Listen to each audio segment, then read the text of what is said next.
Assalamualaikum warahmatullahi wabarakatuh. Waalaikumsalam warahmatullahi wabarakatuh. Baik, selamat pagi Sobat Sehat. Kembali lagi kita di Obrolan Sehat bareng Dinas Kesehatan Daerah Kabupaten Kendal. Kali ini kita akan bersama 3 narasumber kita yang keren dan hebat. Yang pertama ada Pak Bambang, dari di depan saya. Beliau merupakan Kepala Bidang P2 nih Pak. P2 itu apa Pak? Singkatnya Pak? Pencegahan dan pengendalian penyakit. Pencegahan dan pengendalian penyakit, teman-teman. Baik. Kemudian di sampingnya Pak Bambang ini ada Mas Dedi ya. Saya panggilnya Mas karena masih muda. Beliau itu adalah Ketua Komisi D DPRD Kabupaten Kendal. Oke. Dan yang terakhir yaitu di sebelah samping kiri saya ada Pak Ari. Beliau itu sebagai Wakil Ketua Komisi D DPRD Kabupaten Kendal. Ya. Assalamualaikum Sobat Sehat Kendal. Baik Sobat Sehat, kita kali ini akan membahas tema yang begitu menarik ya, yaitu tentang TBC atau tuberkulosis. Dengan tema besarnya kita akan kenali, cegah dan sembuh dari tuberkulosis. Oke, baik. Yang pertama kita akan bertanya nih ke siapa dulu ya nak ya. Nah, mungkin ke Pak Bambang dulu nih. Siap. Oke, Pak Bambang. TBC itu kedengarannya tuh jadul banget nih Pak. Ya. Saya tuh pernah mendengar podcastnya Pak Gita Wirjawan.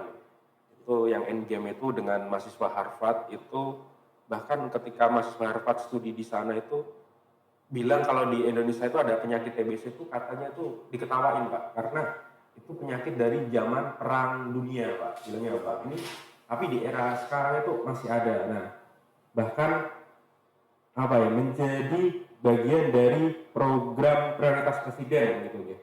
Nah, jadi TBC ini bukan cerita masa lalu, tapi masalah nyata yang ada di rumah kita atau bahkan yang ada di tempat kita teman-teman. Nah, kira-kira mungkin bisa dijelaskan Pak, TBC itu apa nih Pak? Penyakit TBC itu. Baik, Mas. Terus, mungkin Bapak Ibu atau Sobat Sehat sering ya mendengar kalau ada batuk yang tidak sembuh-sembuh. Kemudian kalau pada malam hari mereka berkeringat dingin, badannya kurus. Kalau bayi, mungkin Sobat Sehat bisa mendengar atau melihat ada anak yang tidak tumbuh-tumbuh atau istilahnya kena flek.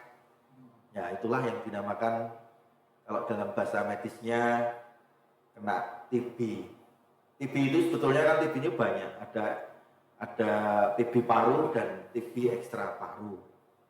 Sedangkan penyakit TB sendiri itu baru teridentifikasi pada tahun 1882. Waktu itu ada ilmuwan dari Jerman yang namanya Dr. Robert Koch. Itu menemukan bakteri yang diidentifikasikan sebagai penyebab dari tuberkulosis. Bakteri itu namanya Mycobacterium tuberculosis. Jadi kemudian ilmu berkembang sehingga tidak hanya berkira-kira atau penyakit kutukan atau dianggap sebagai penyakit yang ujuk-ujuk. Kemudian dikembangkan juga ada yang namanya tes kulit, dikembangkan oleh Mantok, makanya ada namanya tes Mantok. Di Indonesia sendiri TB itu juga terkenal karena kita tahu bahwa salah satu pahlawan yang terkenal di Indonesia yaitu Jenderal Sudirman itu terkena penyakit TBC ya, sehingga beliau waktu berjuang harus ditandu karena gerilya itu kan ada kita mengenal ada jejak-jejak dari gerilya Panglima Besar Jerman, Jenderal Sudirman. Ya. Jadi waktu beliau harus hijrah dari Jogja, keluar dari kota Jogja di Tandu itu karena beliau sakit sebetulnya. Sakitnya adalah sakit TBC. Ya. Kemudian karena setelah kemerdekaan, karena peristiwa itu maka pemerintah waktu itu di zaman Orde Lama, zaman Pak Presiden Soekarno mendirikan yang namanya Balai Pemberantasan Penyakit Paru atau BP4. Sampai dengan saat ini masih kita temukan jejak-jejaknya BP4. Salah satunya ada di Solo Tigul. Tahun berapa itu Pak kira-kira? Jadi pendiriannya sekitar tahun 1954. Itu waktu itu kan penyakit-penyakit menular kan banyak ya. Ada penyakit kusta, kemudian ada penyakit paru-paru, sehingga mereka pada saat itu didirikan badan-badan atau departemen-departemen. Salah satunya Badan Pemberantasan Penyakit Paru. Begitu kira-kira Mas. Jadi penyakit TB itu sebetulnya ya bukan suatu kutukan atau apa, tapi kesimpulannya adalah penyakit TB itu disebabkan oleh bakteri yang namanya Mycobacterium tuberculosis dan bisa kita kendalikan sebetulnya. Demikian. Berarti flek itu bisa disebut TB juga ya Pak? Ya, karena dasarnya adalah menyerang itu penyakit dari Mycobacterium tuberculosis itu yang diserang kebetulan anak-anak. Ya. Jadi kebetulan karena diserang anak-anak, kemudian anak-anaknya tidak bisa tumbuh berkembang sesuai dengan tumbuh kembangnya pada masanya. Jadi kalau bahasa Jawanya ya kuntet, tidak bisa tumbuh stunting. Bahasa politisnya stunting. Sebetulnya kuntet itu kalau orang Jawa bilangnya kuntet. Itu perlu diberantas juga penyebabnya, yaitu diberantas dulu Mycobacterium tuberculosisnya di dalam tubuh. Demikian Mas. Oke, baik, terima kasih Pak Bambang. Kemudian ini dengan penyakit TB ini masyarakat itu menganggap penyakit TBC itu adalah penyakit yang memalukan ya Pak, atau sulit disembuhkan gitu. Nah, bagaimana dari anggota dewan di sini ada Mas Didi dan Pak Ari itu melihat kondisi tersebut dari Pak Didi atau Pak Ari dulu? Ya, saya bosan sama Mas Abi. Nah, ini. Terima kasih ini Mas Abi. Ini jadi hari ini saya sangat menarik di awal. Jadi TB ini kan memang ternyata kan penyakit yang sudah lama Pak. Jadi ini hampir sama dengan mungkin malaria itu Pak. Ya. Jadi hari ini terkait dengan banyaknya masyarakat yang masih menganggap TBC ini adalah penyakit yang memalukan atau mungkin sudah disembuhkan karena kan TB itu kan menular. Terus ya. Iya, jadi ini menjadi tantangan besar yang harus kita selesaikan bersama Mas Abi. Jadi yang pertama kita harus ubah adalah cara pandang masyarakat. Ini yang paling penting. Bagaimana masyarakat itu memandang bahwa ya benar TB itu menular, semakin jangan sampai ya itu yang sejauhi orangnya. Ya kan gitu. Tapi kan ini penyakitnya. Jadi TBC itu bukan penyakit kutukan, bukan penyakit yang harus disembunyikan dan bukan aib keluarga. Ya, jadi TBC itu tadi apa yang disampaikan Pak Bambang adalah penyakit infeksi yang menyerang siapa saja tanpa memandang status sosial maupun ekonomi. Jadi ada yang mungkin masih balita, remaja, mungkin orang tua, ini kan semua juga punya potensi juga untuk terserang TB Mas Abi. Jadi yang berbahaya itu adalah ketika seorang malu untuk memeriksakan diri. Ini loh yang paling penting. Nah, jadi ketika itu tadi bisa mengembang kalau malam keringat ini bako tumbuh kembangnya, ini terus tidak segera diperiksakan, ya itu malah nanti yang menjadi berbahaya karena kan menular. Jadi ketika ada seseorang yang itu mungkin dilihat itu ini kelihatannya kok ciri-cirinya tidak segera atau terlambat ditemukan atau terlambat memeriksakan diri, ini takutnya kan penularannya semakin luas, bahkan mungkin bisa menimbulkan risiko kematian gitu. Jadi saat ini penyebaran TBC itu adalah gratis. Jadi TB itu pengobatannya itu gratis di fasilitas kesehatan pemerintah dan tingkat kesembuhannya sangat tinggi apabila pasien itu disiplin menjalani pengobatan sampai tuntas. Rata-ratanya 3 sampai 6 bulan. 6 bulan untuk masa pengobatannya. Mungkin itu Mas Abi. Jadi jangan jauhi orangnya. Nah, ini biar masyarakat itu tidak menganggap stigma bahwa wah ketika orang terkena TB ini sebuah aib. Nah, dan harus diisolasi, harus dijauhi. Mungkin itu Mas Abi. Baik. Kalau dari Pak ini Pak, memandang kondisi seperti itu seperti gimana Pak? Iya Mas, jadi memang hari ini butuh ada edukasi yang terkait dengan TBC ini. Kalau menurut saya hari ini masyarakat itu justru AB ya terkait dengan TBC ini. Ya ini dibuktikan karena TBC ini kan sebenarnya muncul salah satunya adalah karena gaya hidup ya, gaya hidup. Kalau dilihat tadi Pak Bambang cerita bahwa ini sudah ada sejak dulu zaman kolonial itu masuk ke Indonesia gitu. Nah, ini rata-rata adalah para penduduk urban dan tingkat kemiskinan gitu, tingkat kemiskinan. Di mana mereka secara faktor kesehatannya kadang sering kali AB gitu. Nah, maka hari ini yang dibutuhkan oleh masyarakat adalah informasi detail bahwa program ini adalah program yang memang lagi diprioritaskan. Karena apapun hari ini Indonesia itu adalah nomor 2 kasusnya gitu ya. Dunia gitu kan. Setelah India kan. Setelah India. Jadi kalau kita ngomong-ngomong tentang jumlah penduduk Indonesia ini kan nomor 1 ya menempatinya. Setelah Cina, terus kemudian India, terus kemudian Amerika, kemudian baru Indonesia. Artinya penduduk Indonesia itu karena padat, tidak menutup kemungkinan dan kepadatan itu berarti faktor dampak yang berhubungan dengan masalah kepadatan penduduk, kemudian yang berhubungan dengan kepadatan perumahan itu berpengaruh erat. Gitu. Karena ini yang bisa memunculkan. Nah, karena ini menjadi sesuatu yang luar biasa, ya, maka pemerintah kan cukup aktif nih dan bahkan menargetkan bahwa 2030 ini menjadi penyakit yang tereliminasi. Gitu. Ya, karena justru hari ini menjadi tantangan berat buat kita. Kalau saya pendekatannya adalah pendekatan edukasi pada mereka. Karena hari ini rata-rata karena progres penyakit ini dengan pola pengobatan yang tidak jangka pendek, tapi jangka panjang yang sampai 6 bulan, itu pun tidak boleh stop ya Mas. Pola terus ya, itu harus mengubah terus itu harus mengubah terus. Karena kalau itu berhenti, maka itu akan ada proses pengulangan. Ulang lagi. Nah, yang menjadi masalah itu adalah pada saat progres pengobatannya itu kemudian magel gitu ya. Pak kalau orang Jawa itu bilang magel. Magel itu apa ya? Setengah jalan gitu.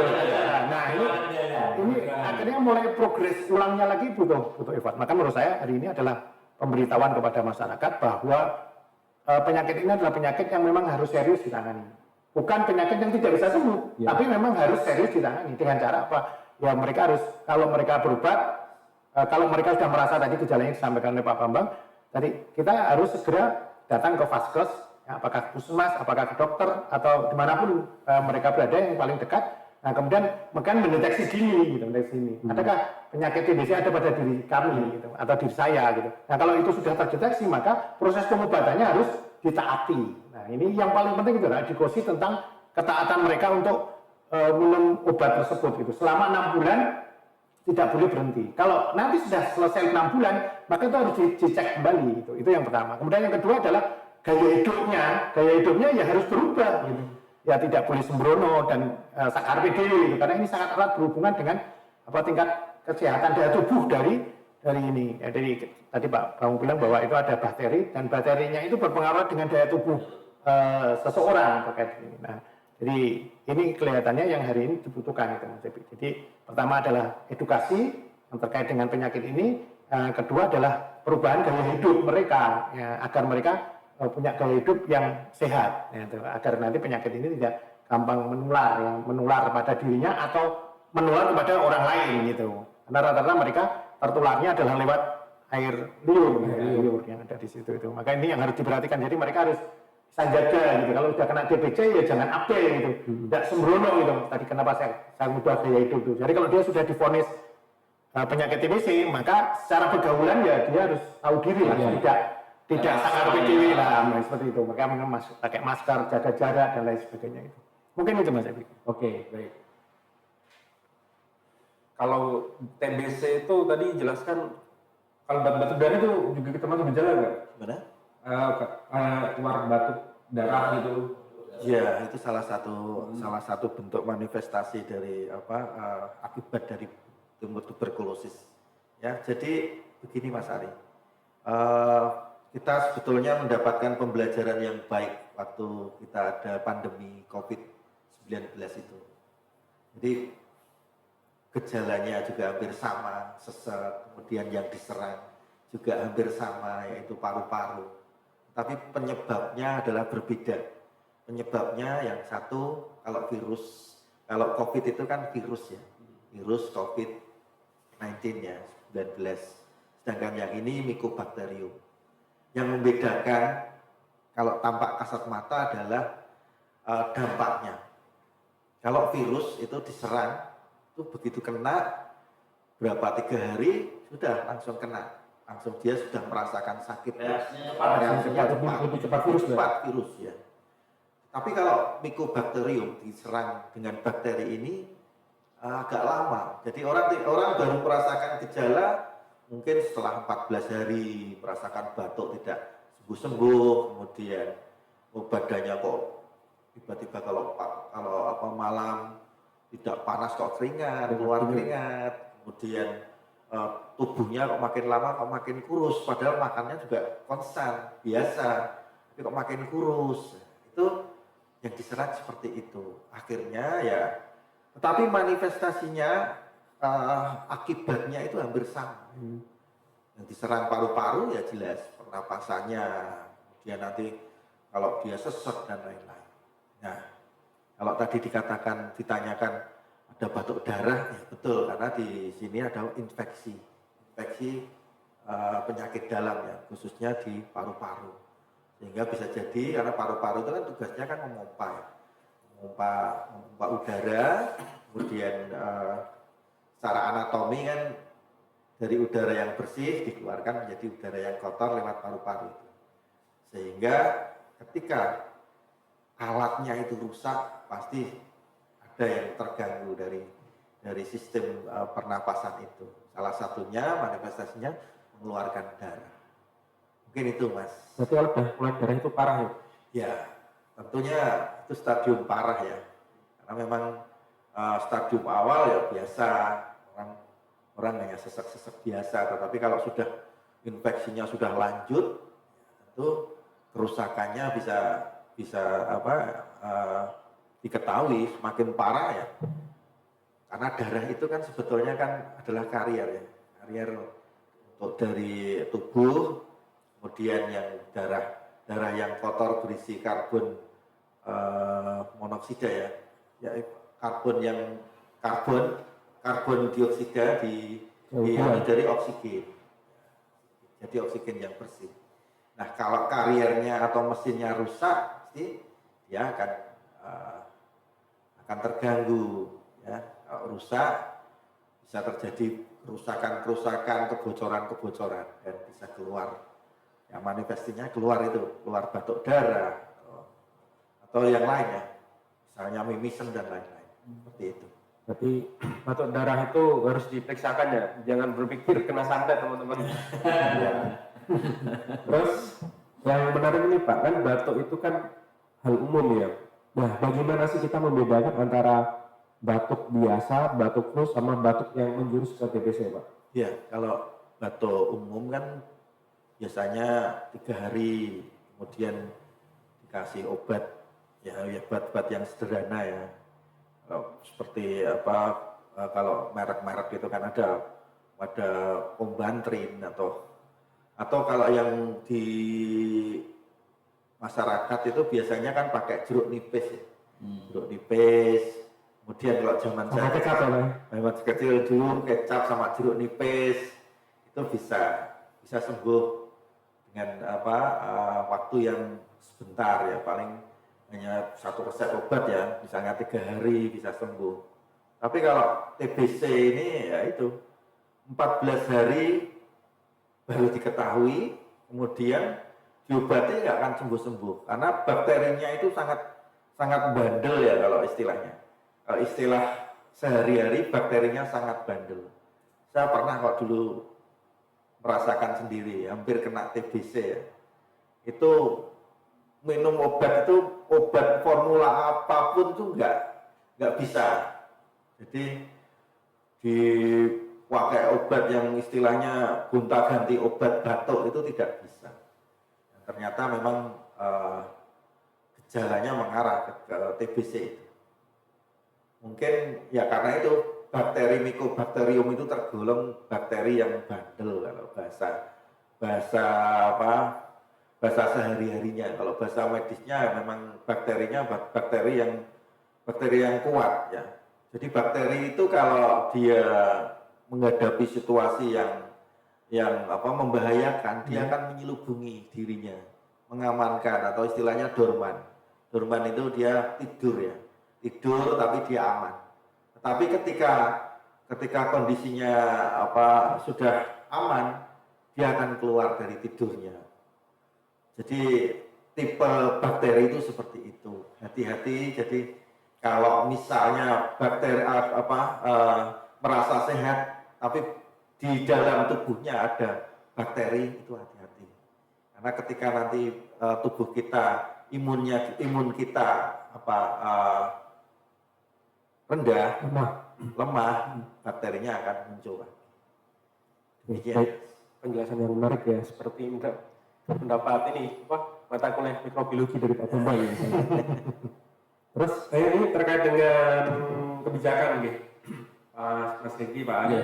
Nah, mengapa sih isu TBC itu menjadi perhatian DPRD Kabupaten Kendal? Ya, terima kasih Mas Abi. Jadi kenapa isu TBC itu menjadi perhatian? Tadi Mas Abi di awal itu sampaikan bahwa di Indonesia ini kan nomor 2. Di Pak Ali sampaikan juga bahwa Indonesia itu nomor 2 terkait TBC setelah tadi India. Jadi TBC itu bukan hanya persoalan kesehatan Mas Abi, tapi ini juga persoalan pembangunan daerah. Jadi ketika seseorang terkena TBC, nanti produktivitasnya menurun, biaya hidup keluarganya juga bertambah.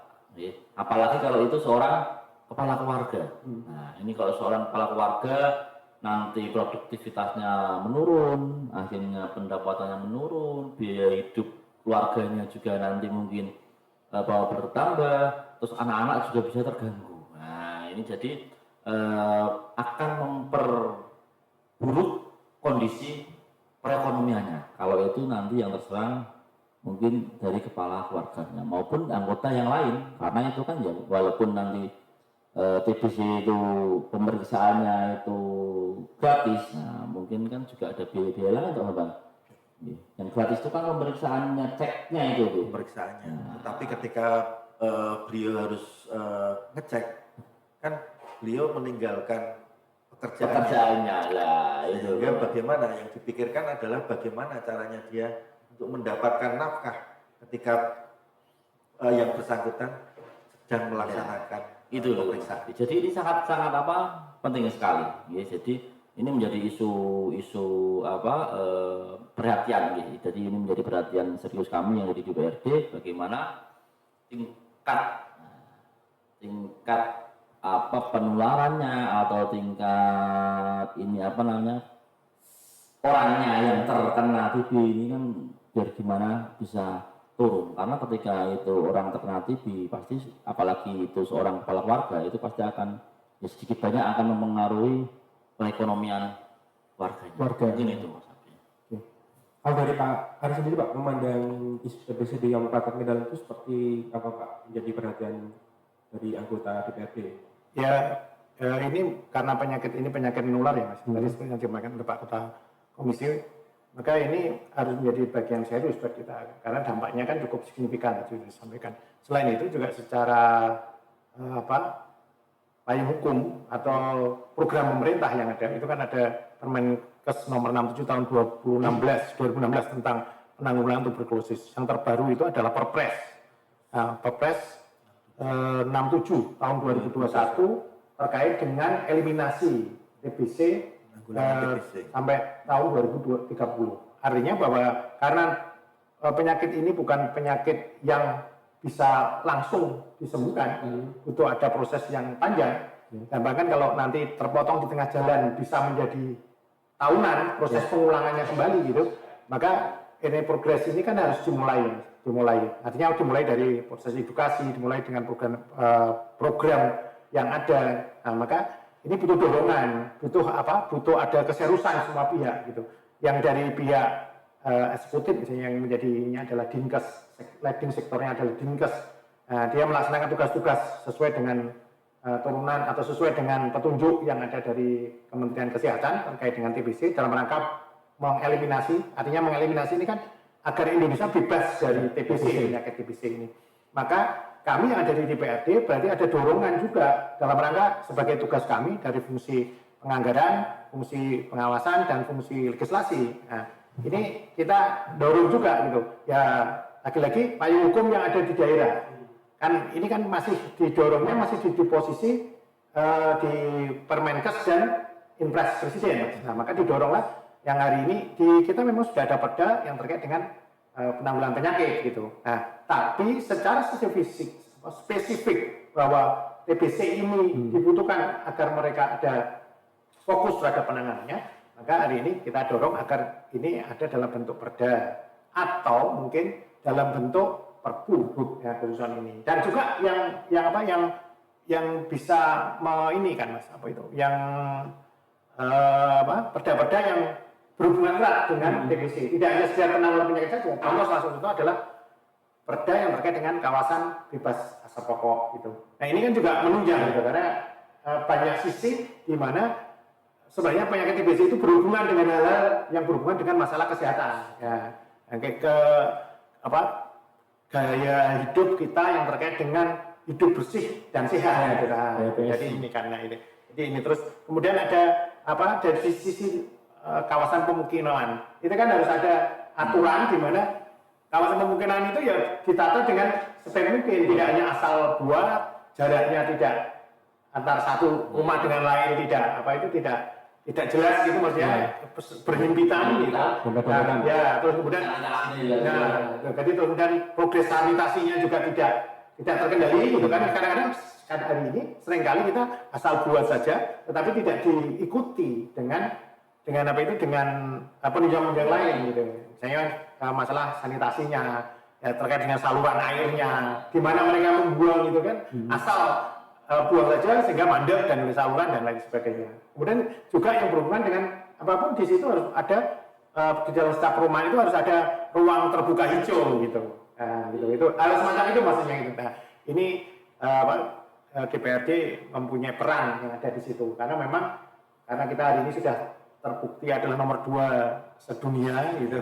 Maka apapun ini menjadi PR berat buat kita dan kita harus serius gitu. Dan tusi kami dari sisi tadi proses legislasi berarti ada aturan hukum yang harus dibuat sebagai turunan agar fokus. Sisi penganggaran berarti kita harus fokus juga. Ini mau gimana kan gitu. Nah, penganggaran itu misalnya pengadaan alat-alat yang menunjang pengecekan TBC di semua vaskes ya, yang paling bawah artinya di 30 puskesmas yang ada di Kabupaten Kendal gitu. Itu kan menjadi sebuah hal yang dibutuhkan dari proses penganggaran.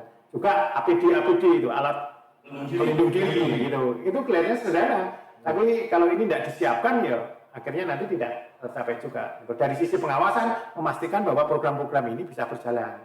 Nah, karena ini memang butuh ada progres jangka panjang, maka kerjasama antara pihak eksekutif dan legislatif ini dibutuhkan agar tusinya bisa mengurangi angka TBC ini yang ada di Indonesia ini sampai targetnya adalah tereliminasi di tahun 2030. Nah, sesuai dengan Perpres Presiden. Itu Mas Yofi. Oke. Pak Bambang, kalau udah curiga seseorang terkena TBC itu tesnya itu gimana ya Pak? Jadi ada dua jenis penyakit yang perlu dites. Ada bakteri yang namanya TB bakteriologis.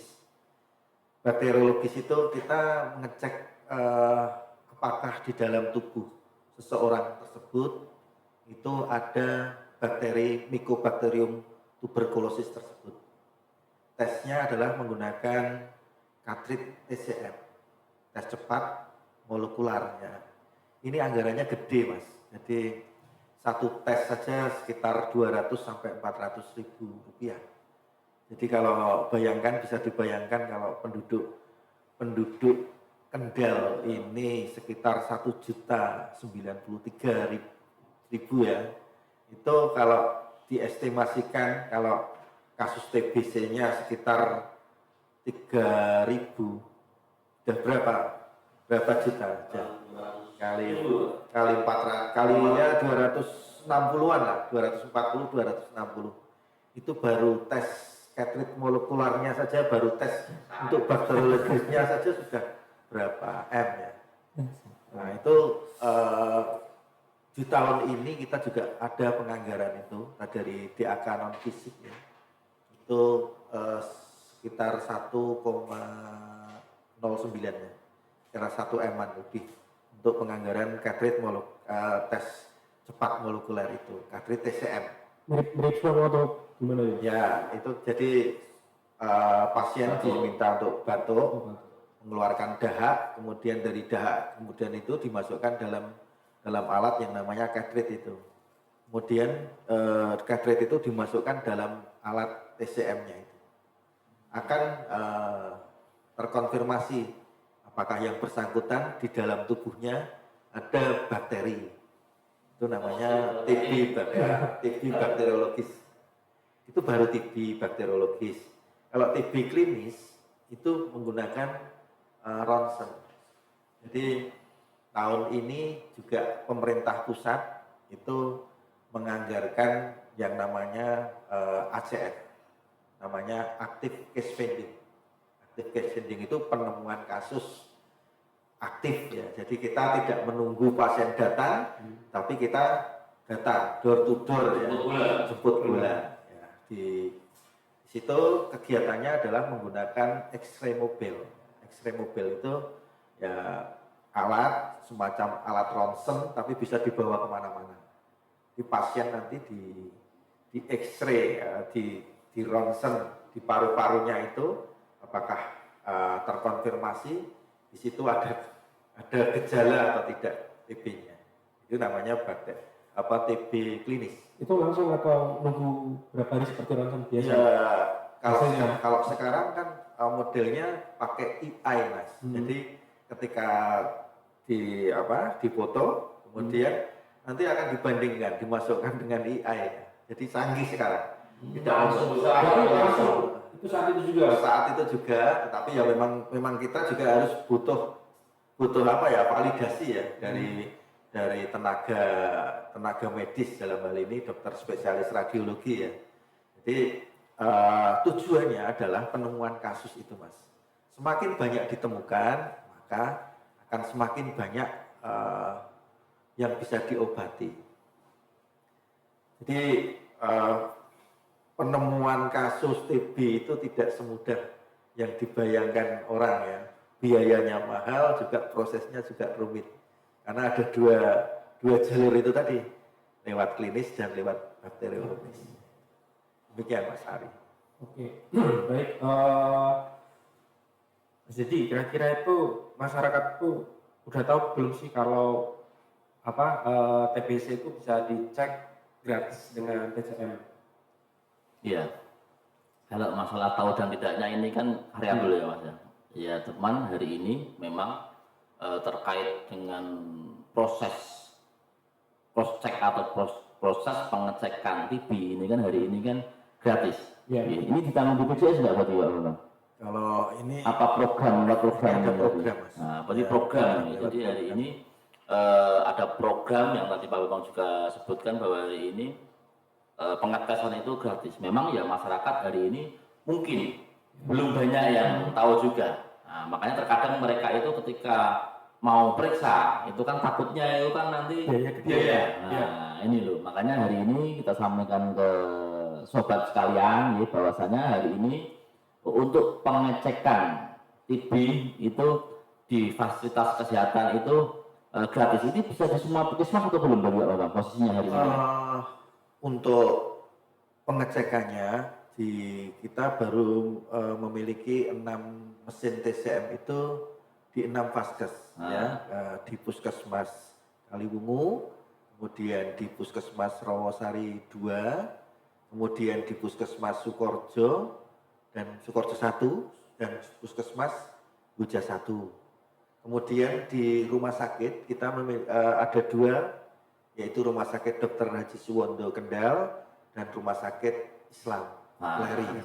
Nah itu Mas, ada tempat yang itu bisa digunakan untuk proses pengecekan TB, dan itu untuk pengecekannya gratis nih ya Bang. Gratis. Jadi hari ini gratis, masyarakat tidak perlu khawatir ya, karena hari ini itu tadi Mas, kenapa ini masyarakat terkadang enggan untuk periksa ya itu tadi, mungkin mereka masih takutnya ini nanti menimbulkan biaya. Nah, karena nanti pengobatannya kan juga jangka panjang dan obatnya itu juga ditanggung. Obatnya ditanggung. Nah, jadi obatnya juga ditanggung, obatnya gratis.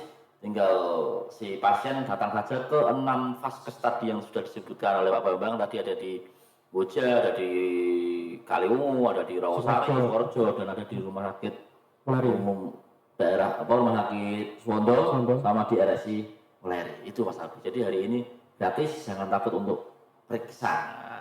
Gitu. Itu syaratnya bawa KTP aja atau gimana, Pak? Ya, kalau kita syarat-syarat biasa ya, kan KTP itu kan untuk NIK ya, ngecek NIK-nya. Jadi dengan NIK tersebut bisa dimasukkan yang namanya SITB, Sistem Informasi Tuberkulosis. Jadi ketika seseorang sudah dinyatakan sebagai penderita TBC, maka beliau bisa dimasukkan dalam yang namanya SITB. Melalui SITB tersebut, masalah logistik, masalah pemeriksaan itu akan bisa diketahui, Mas. Jadi posisi pasien di mana, kemudian obatnya yang harus diminum apa, itu akan terkonfirmasi dalam SITB tersebut. Demikian, Mas. Oke, siap. Pak Ari, kalau dari upaya DPRD sendiri agar vaskes di Kendal itu biar mampu melakukan pemeriksaan TBC secara merata itu bagaimana nih? Ya, berarti dari kebijakan yang ada, terutama yang berhubungan tadi saya sebutkan adalah anggaran tadi Mas. Jadi ini harus berpihak. Nah, jadi karena kita bagian yang stakeholder, artinya pemerintah daerah yang punya tanggung jawab terhadap penurunan warga atau masyarakat terhadap kasus TBC ini, maka ya keperpihakan anggaran ini harus kita awal. Gitu. Artinya kalau sekarang baru ada 6 vaskes yang mempunyai pengecekan, ya meskipun harganya mahal, ya kan harganya mahal, alat untuk mengeceknya aja mahal gitu kan. Maka ya ini maka ini ya harus kita ini kan, artinya kita harus tidak lagi ada kata nunda lagi gitu ya. Berarti secara bertahap dari di Kendal itu ada 30 puskesmas pemerintah, ya, baik 10 rawat inap dan sisanya adalah rawat jalan. Ya ini harus difasilitasi untuk dibelikan gitu ya, dibelikan secara bertahap gitu kan gitu, Pak Bang.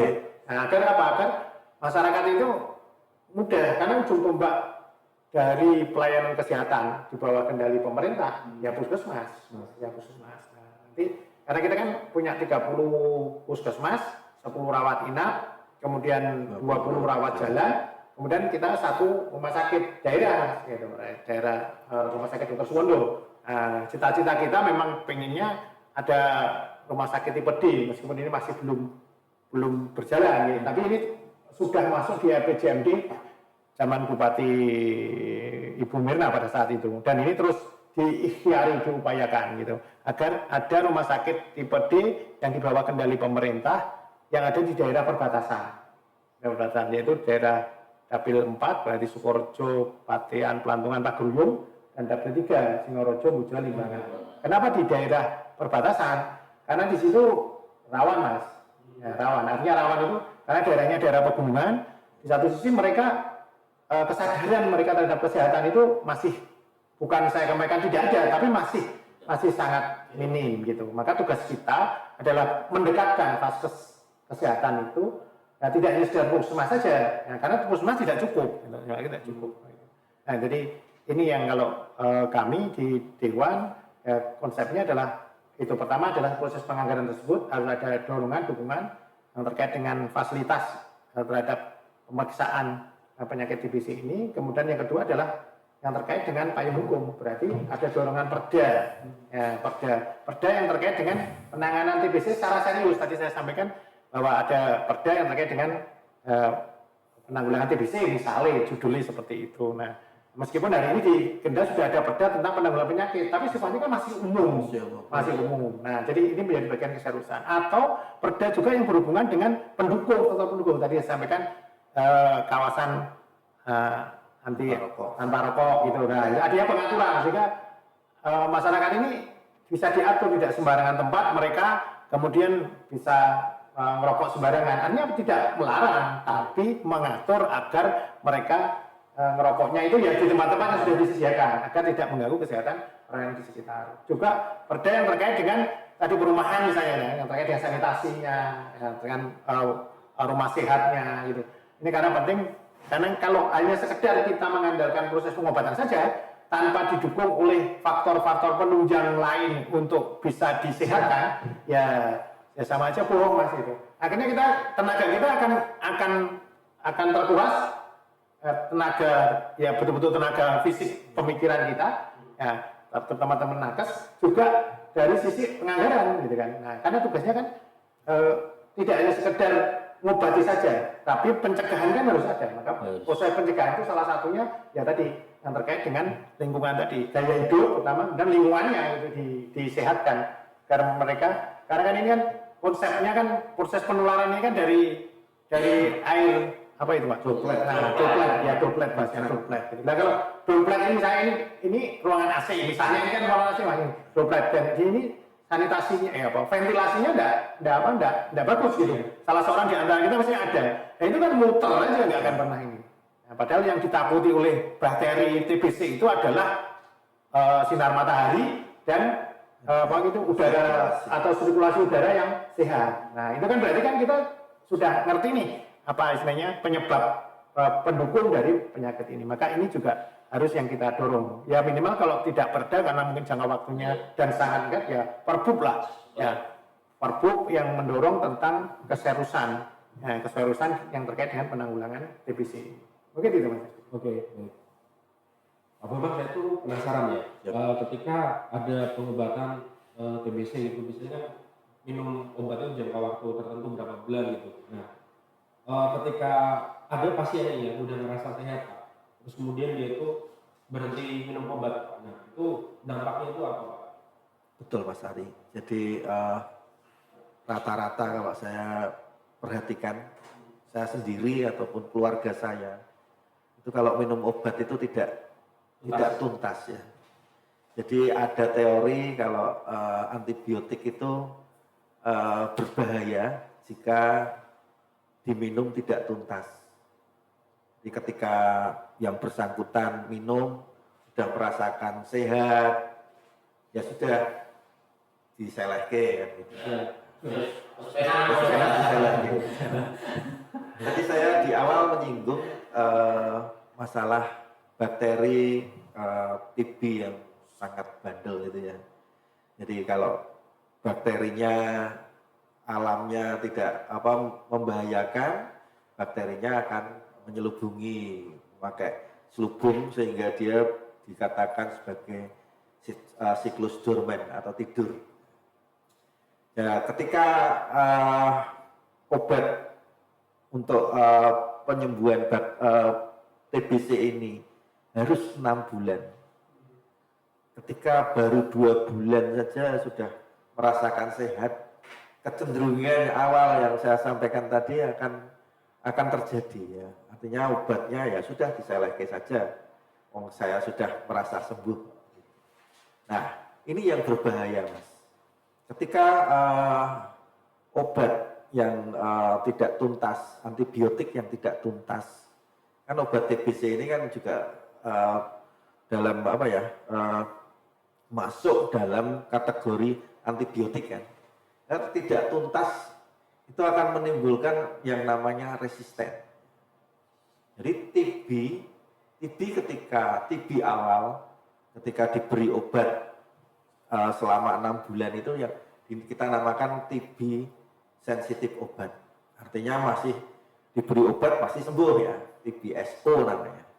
Tapi ketika sudah ada loss to follow up, artinya mandek dalan atau magel tadi yang disampaikan Mas Didi atau Pas Ari tadi, magel, itu akan membuat bakterinya menjadi resisten. Ya, kebal. Obat yang harusnya 6 bulan tadi, paket 6 bulan tadi, bisa jadi sudah diketahui nih alurnya oleh bakteri yang dorman tadi. Wah, serangannya seperti ini ya. Gitu. Artinya dia nggak akan mempan dikasih obat yang standar TBSO tadi yang 6 bulan. Ya, itu pun Pak pengobatannya kalau seperti itu Pak, udah resisten itu. Ya, kalau sudah resisten obat, ya tambah dosis tentunya. Tambah dosis, Tambah waktu. Nah, bisa sampai 2 tahun. Sampai 2 tahun dan kita di Dinas Kesehatan sendiri juga mumet Mas. Jadi kalau yang TBSO itu biasanya ditangani oleh dokter umum atau dokter paru biasa, ya ini sudah masuk konsultan ya. Dan pembahasannya pun juga lebih mendalam ya ketika kita membahas TBRO ya. Karena regimen obatnya beda, kemudian waktunya juga beda dan panjang, dampaknya juga panjang juga ya. Jadi efek samping obatnya itu semakin banyak karena obatnya tambah banyak ya. Semakin kelengar kalau orang bilang ya. Minum obat yang 6 bulan saja sudah kelengar, apalagi ditambah obat yang khusus untuk RO ini, ya tambah kelengar kan gitu. Jadi kami berpesan kalau sudah menjalani pengobatan itu jangan sampai lost to follow up, artinya jangan sampai magel. Jadi selesaikan obat sesuai dengan dosis yang diberikan. Sama sih seperti minum obat untuk antibiotik. Jadi kalau dikasih obat 1 resep itu misalnya 10 butir, ya dihabiskan. 10 butir itu juga. Ya, kalau tidak dihabiskan, maka yang bersangkutan bisa jadi akan terkena bahaya yang namanya resisten obat. Itu yang paling bahaya sebetulnya. Begitu Mas Ari. Oke.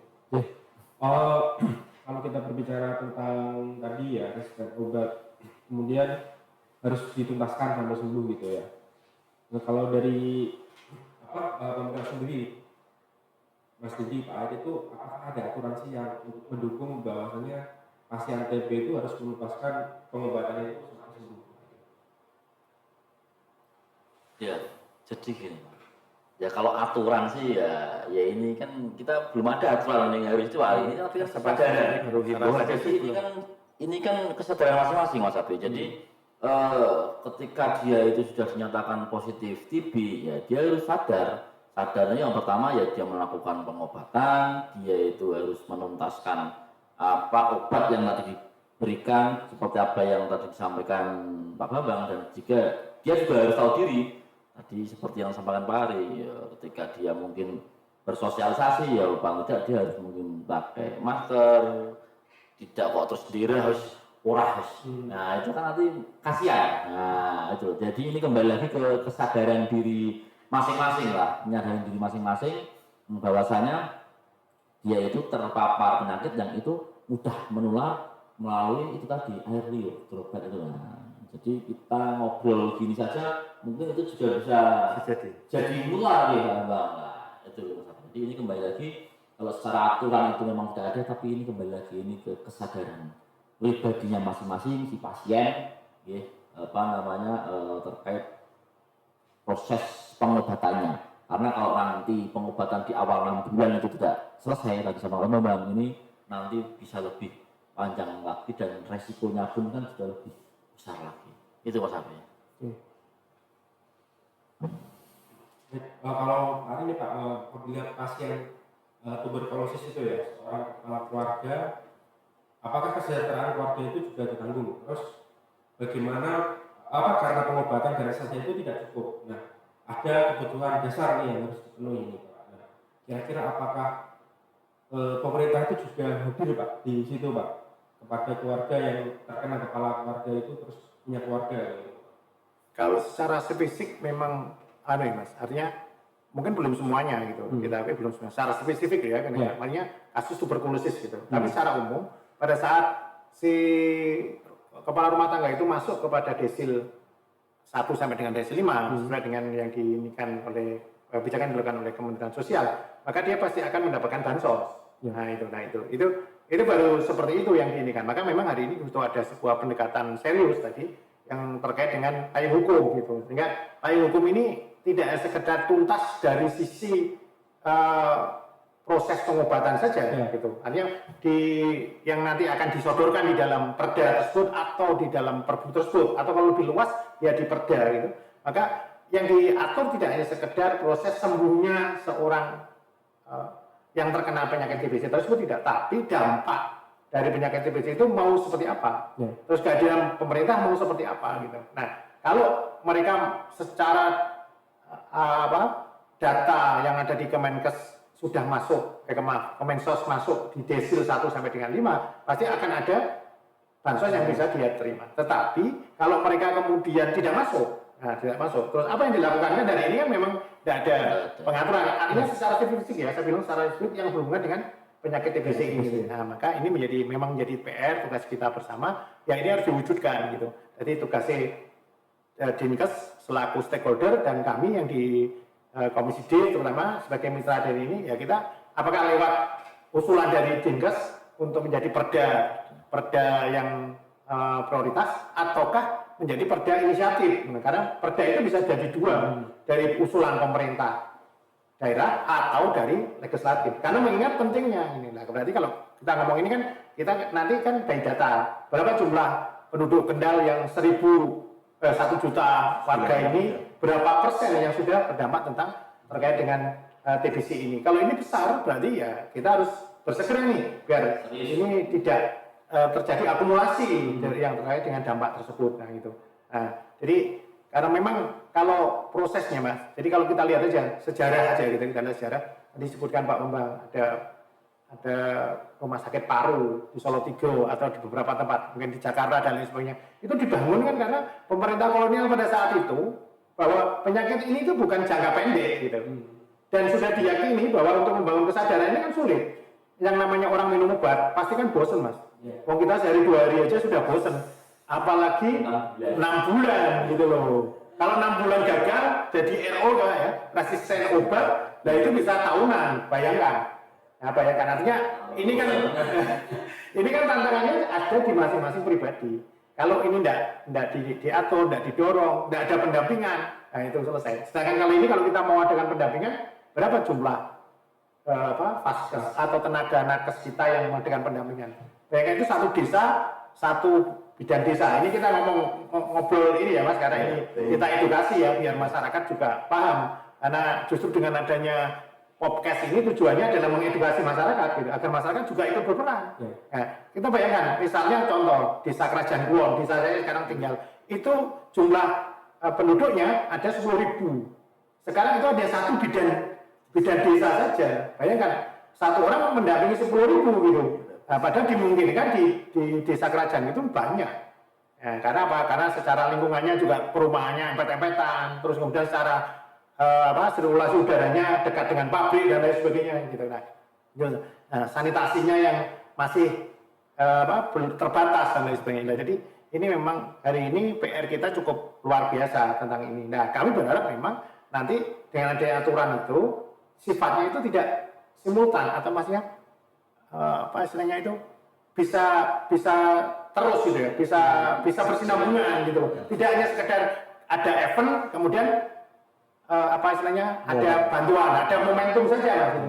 Sekali lagi bahwa karena penyakit ini kita sadari bahwa ini adalah prosesnya jangka panjang, maka pola penanganannya pun juga harus bersinambungan ya, terkait dengan misalnya mereka ada resisten obat, kemudian dia harus 2 tahun tadi yang Pak Bambang sampaikan secara maksimal dia harus mengalami proses tersebut. Otomatis orang ini pasti akan mengalami, apalagi dia kepala keluarga, tentu akan mengalami kemunduran dalam membangun kemandirian ekonominya gitu lah. Apa yang harus dilakukan seperti ini? Ya ini jadi ini memang PR besar, butuh political will dari pemerintah daerah, ya, pemerintah daerah bersama DPRD, dan juga butuh ada sebuah ikhtiar-ikhtiar yang dimana itu cukup efektif dan efisien. Karena ngawasi sedemikian banyak orang ini kan tidak gampang mestinya, dan apalagi bangun kesadaran gitu. Kadang orang berpikir, saya sudah enak kok, saya sudah sehat kok, saya sudah mampu beraktivitas kok. Padahal belum sampai 1 bulan,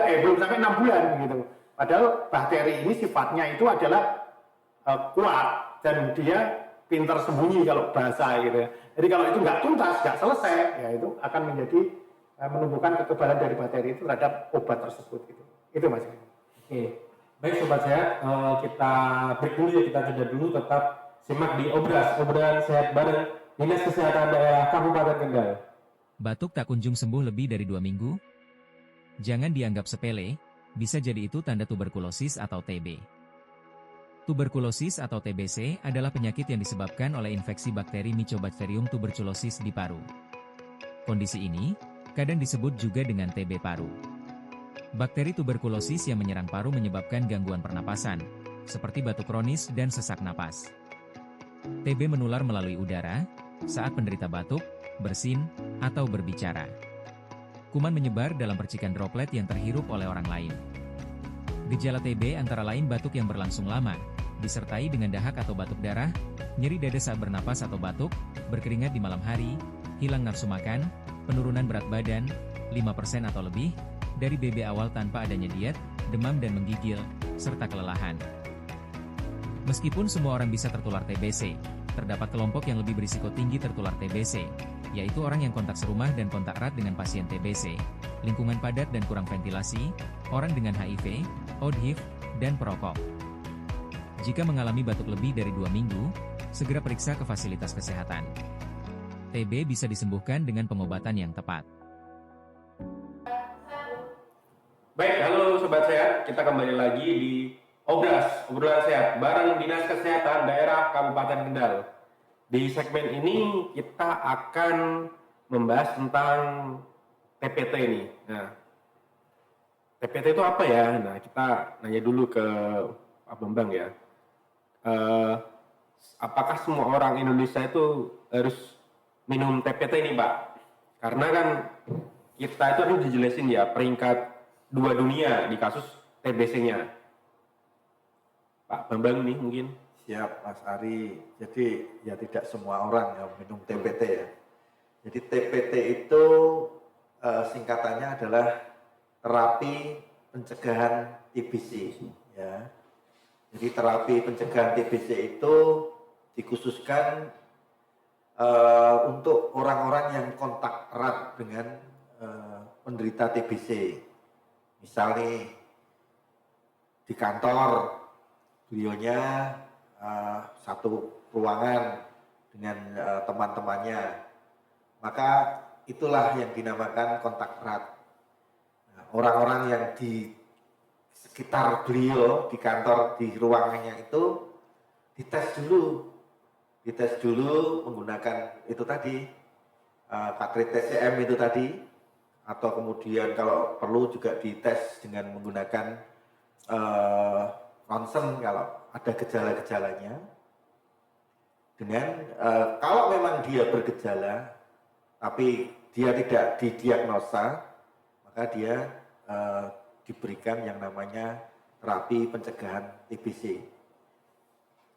Kontak erat bisa juga di rumah, misalnya bapaknya kena TBC, maka yang berada di rumah tersebut ya di tracing apakah mereka didiagnosa TBC. Kalau yang bersangkutan yang di tracing tadi ternyata mengidap TBC, maka diberikan yang obat yang namanya OAT, obat anti TBC.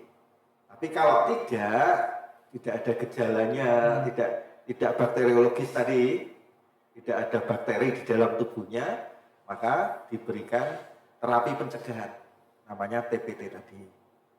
Jadi terapi pencegahan TBC ini ditujukan untuk orang-orang yang kontak erat dengan penderita TBC. Demikian Mas Ari. Oke. Kemudian nih, kalau dari DPRD sendiri ya, bentuk dukungannya itu terhadap penanggulangan TBC di Kabupaten Kendal itu seperti apa ya? Mas, jadi Pak. Ya, jadi gini Mas, bentuk dukungan kami yang dari DPRD, terutama kami yang dari Komisi D terkait program penanggulangan TBC di Kabupaten Kendal. Jadi kami berkomitmen ya untuk terus memberikan dukungan penuh terhadap upaya eliminasi ya, eliminasi TBC melalui fungsi itu tadi, pengawasan, penganggaran dan pembentukan kebijakan daerah seperti apa yang tadi Pak Ari sudah disampaikan. Jadi kami ingin memastikan jadi program TBC ini mendapatkan dukungan anggaran yang memadai.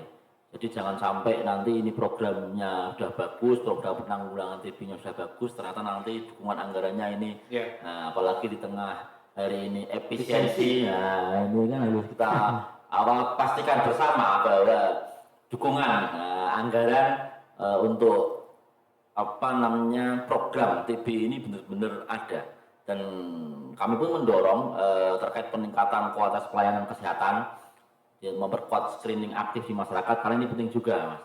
Jadi screening aktif di masyarakat ini kan penting Pak, karena itu tadi masih banyak yang ya mereka tidak mau memeriksakan. Nah, jadi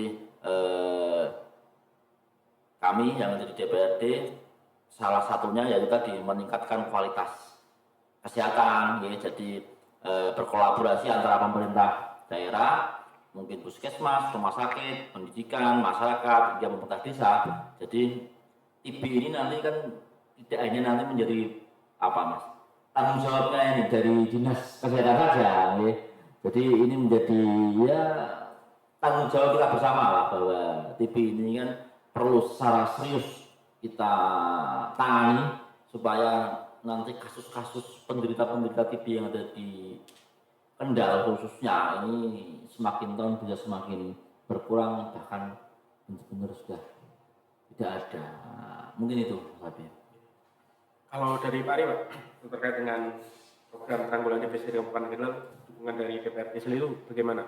Ya, jadi tadi sama seperti yang disampaikan oleh Pak Ketua Komisi D, hari ini kita butuh ada serius ya, agar ini lebih menyebar, maka dinas stakeholder yang ada di Dinkes harus didukung ada penyediaan data yang valid terkait berapa jumlah atau berapa persen atau berapa jumlah penderita TBC yang ada di Kabupaten Kendal. TBC yang Pak tadi sebutkan sensitif obat ya Pak, sensitif obat artinya mereka masih awal gitu ya, aktif gitu, atau mungkin yang sudah RO, karena ini kan butuh dipetakan di data. Ya, mungkin bisa juga bekerjasama dengan pihak-pihak ketiga, relawan-relawan yang ada di kita, agar proses ini kemudian terpantau. Ya, dengan pola terpantau itu, maka penanggulangannya itu pun juga bisa fokus.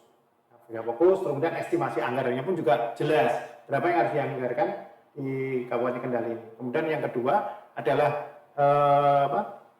tadi memperbanyak screening tadi, kalau saya ini di kantong-kantong yang memang menjadi potensi. Makanya tadi disebutkan Pak Ketua bahwa ada kantong-kantong yang menjadi potensi nih, tapi nggak bisa itu dijangkau oleh dinas kesehatan gitu, karena terbatasnya tenaga dan lain sebagainya, waktu dan lain sebagainya.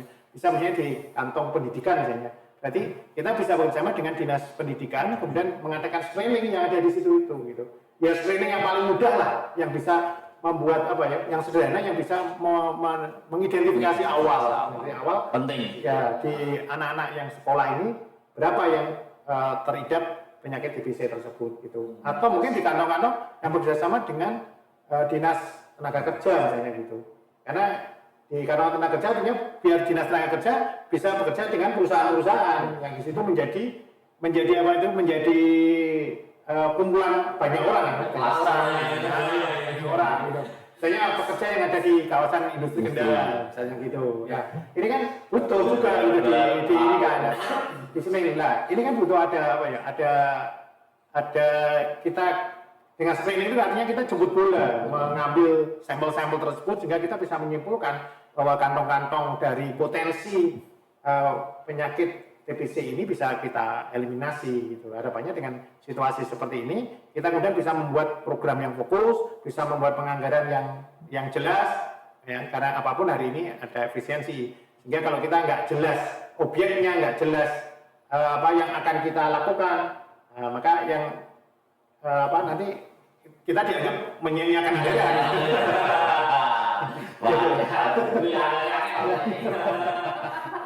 Tapi ini penting, jadi artinya hari ini itu kan terasa ini Mas, ini terasa. Ya, kenapa kok kelihatannya adem-adem aja? Karena memang kesadaran masyarakat itu untuk lapor, untuk saya ini kena TBC ini gitu. Apalagi tahap-tahap awal ya Pak Bambang ya. Nah, mereka akan datang kepada Vaskes itu atau berobat serius itu pada saat sudah merasa stadiumnya sudah stadium akhir misalnya gitu. Sudah muntah darah, sudah sesek yang terus menerus, nah itu baru mereka datang. Nah kalau udah kejadian seperti itu, kemudian dia rusak, oh betul ini TBC. Nah keluarga yang ada sekitar, ya seperti COVID lah Mas, seperti COVID itu. COVID itu kan setelah di screening ya, kan itu kan ada screening khusus gitu untuk ini kan. Nah, akhirnya kan bisa dieliminasi. Ya contoh kasus seperti itu. Cuma kalau tadi disampaikan oleh Pak Bambang, COVID itu kan karena virus, jadi sehari 2 hari langsung bisa terasa damai. Tapi karena ini bakteri, jangkanya ada jangka jeda, tidak sekali dia kena inkubasi. Nah, tadi tidak sekali kena terus langsung dia terlihat dampaknya. Nah ini kan berarti butuh ada dukungan ya, dukungan data, dukungan petugas agar ini bisa terevaluasi dengan baik. Ya terakhir ya berarti tugas kita mempercepat. Kalau ini nanti ada berarti kalau memang dari dinas belum ada, kita yang di Dewan mengusulkan lewat perda inisiatif terkait dengan penanggulangan tuberkulosis itu. Mungkin itu Mas yang intinya.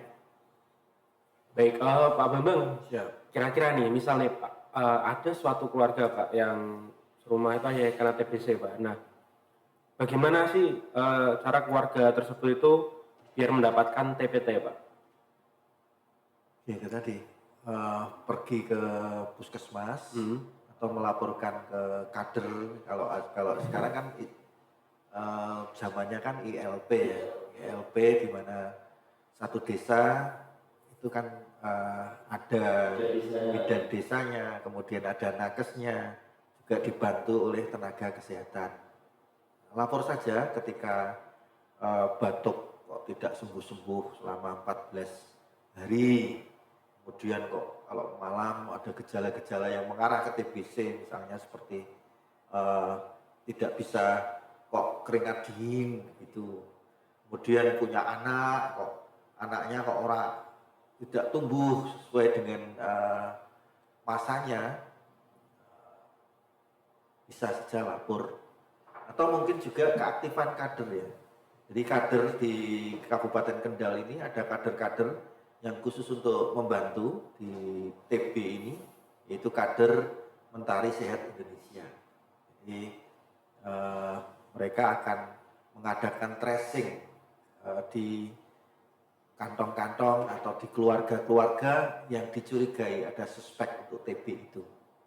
Nah, ketika seseorang dinyatakan perlu mendapatkan TPT, maka bisa langsung saja dikonfirmasikan ke tenaga kesehatan yang ada di situ. Kalau di puskesmas ada yang namanya klaster 4 ya. Klaster 4 itu adalah klaster pencegahan dan penanggulangan penyakit. Di dalamnya kan ada PJ TB dan PJ penyakit menular yang lainnya.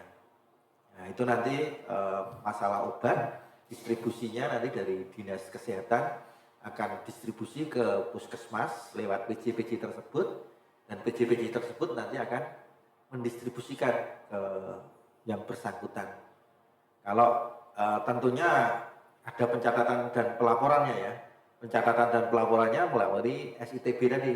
Jadi ketika memberikan obat nanti dicatat juga di dalam SITB tersebut. Jadi sekarang kan serba pencatatan elektronik ya, digital dan real time juga. Jadi seperti itu. Yang penting adalah kemauan dan kesadaran untuk mencegah dan menanggulangi TBC ini. minum obat secara teratur, itulah yang dipentingkan. Jadi kami hanya menghimbau, kami sudah memfasilitasi, berusaha semaksimal mungkin memfasilitasi, ya semua tergantung kepada yang bersangkutan. Demikian Mas Ari. Oke. Kemudian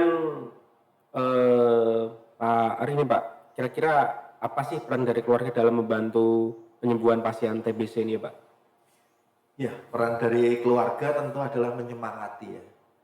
Kalau di TB itu tantangannya adalah lost to follow up, artinya magel tadi. Magel. Kata kunci hari ini magel. Jadi ketika seseorang harus meminum obat selama 6 bulan dan setiap hari konstan, itu tidak mudah. Ya. Seperti pil KB itu juga tidak mudah ya, kalau tidak diingatkan. Nah, kunci dari keluarga adalah sebagai pengawas minum obat atau namanya PMO. Jadi tiap hari healing ke sudah minum obat atau belum. Nah, untuk jaga ini tadi, ketika dia magel atau lost to follow up, tidak melanjutkan, maka bahayanya akan lebih besar daripada yang dihadapi sekarang ini. Bahayanya yaitu tadi TB resisten obat. Semakin resisten, maka akan semakin banyak regimen obat yang harus diberikan, dosisnya semakin banyak, kemudian jangka waktunya juga banyak, efek sampingnya juga akan semakin banyak. Jadi kuncinya adalah PMO dan juga menyemangati. Kalau orang TBC itu biasanya kan ada diskriminasi. Orang dijauhi ya, dikucilkan. Karena apa? Karena ya maklum ya, karena takut kalau ketularan ya. Tapi dengan cara edukasi yang baik, misalnya kita memakai APD, atau kemudian juga ketika sudah berjabat tangan, kita juga jangan lupa cuci tangan. Kemudian kita juga untuk imunitas kita juga kita makan makanan yang bergizi, hidup sehat, itu kemungkinan kecil untuk tertular penyakit TBC itu. Jadi kuncinya adalah kita juga jangan mendiskriminasikan orangnya, tapi jauhilah penyakitnya. Jadi kuncinya itu Mas. Terima kasih. Baik. Kemudian ini terakhir ya, buat Bapak anggota Dewan, bagaimana harapan DPRD kepada masyarakat Kendal terkait dengan penanganan DBC dan pesan Bapak-bapak semua terhadap masyarakat terkait dengan TBC ini? Gue dari Pak Ari. Ya, Mas Abi, terima kasih. Jadi harapan kami itu sebenarnya sederhana, tapi ya sangat penting juga ini. Jadi mari kita jadikan Kabupaten Kendal yang kita cintai ini sebagai daerah yang peduli terhadap kesehatan dan bebas dari stigma terhadap penderita TB. Oke. Jadi jangan takut untuk memeriksakan diri apabila ada gejala-gejala yang itu mengarah ke TB. Jadi jangan malu untuk menjalani pengobatan, jangan mengucilkan penderitanya tadi sama Kak Bambang. Jadi yang dijauhi itu penyakitnya, jangan orangnya, tetapi terus dirangkul, terus didukung, karena dukungan, apalagi dari pihak keluarga, ini yang sangat penting sehingga para pasien penderita TB ini bisa segera sembuh. Dan kami juga Mas Abi yang ada di DPRD khususnya kami di Komisi D akan terus melakukan pengawalan baik kebijakan, anggaran dan program-program kesehatan agar pelayanan semakin baik, namun keberhasilan eliminasi TB ini tetap bergantung pada partisipasi seluruh masyarakat. Tidak hanya nanti ini tadi menjadi tanggung jawab dinas pemerintah. Wah, ini ketika nanti kasusnya tinggi, ini berarti pemerintah nggak kerja, dinasnya nggak kerja. Stigma seperti itu. Padahal itu tadi tidak ada peran serta masyarakat. Baik nanti mungkin ada tetangganya yang tahu itu kok batuk nggak sembuh-sembuh, itu kan juga bisa mungkin ngomong lah. Karena mungkin yang bersangkutan tidak mau melaporkan. Nah, itu loh. Jadi tidak nanti ketika ini terus terjadi kenaikan atau lonjakan kasus nanti yang salahkan Pak Bambang. Iya Pak Bambang, udah pencegahan penyakit ini kerja negara. Nah, itu Mas Abdi. Jadi ya bersama-sama lah untuk menangani atau memberantas TB. Itu Mas Abdi. Oke. Kalau dari Pak Ari, Pak. Ya, jadi kita berharap bahwa program ini, TBC ini bisa tereliminasi ya, dengan target pemerintah pusat tahun 2030. Bahwa program ini bukan program individu atau program sendiri-sendiri bukan, tapi ini program gotong royong. Artinya kalau ini program gotong royong, dari sisi pengobatan tentunya Dinkes sebagai stakeholder yang akan mengoptimalisasi program-program pengobatan ini lewat vaskes-vaskes yang ada di Kabupaten Kendal ini. Nah, tapi di satu sisi selain pengobatan juga ada pencegahan. Nah, proses pencegahan ini butuh ada kerjasama dengan seluruh warga masyarakat yang ada di Kabupaten Kendal. Jadi kalau warga masyarakatnya sudah dideteksi ada kena TBC, maka tugasnya adalah tadi ada pendampingan minum obat. Karena jangan sampai magel. Jadi kata kuncinya memang tidak boleh magel. Karena kalau magel berarti dampaknya akan jangka panjang. Gitu. Nah ini kan butuh motivasi. Kemudian yang kedua adalah ya harus merubah gaya hidup menjadi gaya yang sehat gitu, gaya hidup yang sehat gitu. Artinya dia tidak sembrono makannya, tidak sembrono istirahatnya. Nah itu agar apa? Karena secara alami bahwa penyakit TBC ini akan cepat sembuh selain dengan pengobatan, juga dengan proses pencegahan tadi. Nah, jaga kebersihan rumah, sirkulasi udaranya dijaga lebih baik, terus sinar matahari dibiarkan masuk, menerangi rumah-rumahnya gitu. Karena dengan proses pengurangan kelembapan yang ada di masing-masing rumah, itu berarti secara alami akan membunuh bakteri tuberkulosis yang ada di dalam udara ini. Nah, jadi ini harapan kita seperti itu. Kemudian jangan takut gitu, karena masyarakat kita ini takut, wah kakek ngambil obat. Ya. Justru ini yang penting jadi itu. Nah, itu. Dan kemudian yang tidak kalah penting adalah kenali gejalanya juga gitu. Nah, kalau gejalanya sudah mulai ada batuk-batuk yang tidak sembuh-sembuh, ada demam-demam, meriang-meriang sore hari atau malam hari, terus kemudian berat badannya kok tidak naik-naik, padahal makannya sudah banyak, misalnya gitu lah, ini segera dibawa ke vaskes terdekat, kemudian dikonsultasikan. Dan kalau memang kemudian terbukti bahwa mereka itu, oh ya Bapak Ibu ini ada penyakit TBC, jangan kemudian kita jadi stres gitu. Karena semakin kita stres, semakin diri kita akan penyakitnya itu enggak tumbuh gitu. Karena imun kita akan semakin menurun. Apalagi kalau di dalam tubuh kita ada penyakit bawaan, Mas. Artinya penyakit-penyakit lain di luar komorbid itu, atau biasanya itu komorbid gitu kan. Ada penyakit kencing manis, DM ya, diabetes mellitus, atau mungkin penyakit yang paling ngeri itu ODA ini. Nah jadi ini memang penyakit ini biasanya diiringi dengan itu Mas, HIV AIDS itu ya itu. Kalau itu kan memang sudah penanganan khusus gitu. Nah makanya ini diisolasi oleh Dinkes gitu untuk ini, karena memang kalau ini kemudian ada penyakit tambahan yang terkait dengan TBC tadi ya itu berat itu untuk ini kan.